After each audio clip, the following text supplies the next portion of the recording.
You know, there are thousands of cars spread around the field here at the Carlisle Fairgrounds. But if you're here, probably the most important ones you want to see are the 40 or so cars underneath this tent, known as the Mopar Survivors tent. Now, what makes a Survivor? Well, it's a car that's 80% more all original from the day that it left the factory. And in many cases, many of these cars are still owned by the same people or the same family who originally bought the car. They are some stunning pieces of showmanship and craftsmanship, and it's great to just walk around the tent and relive the history.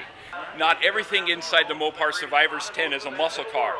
There is the whole spectrum here, from classics to near modern stuff. I like that the most. I like having an all original car that hasn't been messed with, you know, repainted incorrectly or incorrectly reupholstered, and so it's really nice to find a car that hasn't been messed with and is just still all intact from the factory. Well, I grew up with a station wagon. Well, you know, we had like 3 different station wagons when I was a kid, so I've always been kind of partial to them. This is an immaculate car. It's a true survivor. It's one car that lived a charmed life in the Allentown, Pennsylvania area. It's a well-known car. The 1964 Chrysler 300 Silver Special. It was a mid-year production. I was always interested in the design of the 64 Chrysler.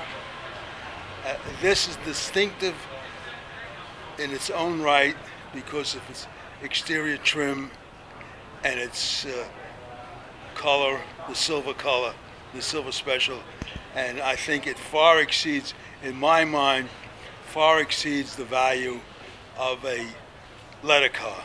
I drive it because I love it, and it's brought us great joy. And it's a car he has always wanted. Okay. We were invited to be in the Survivor tent because it's an all-original car, and that's what the Survivor tent is. Survivors, especially Chrysler.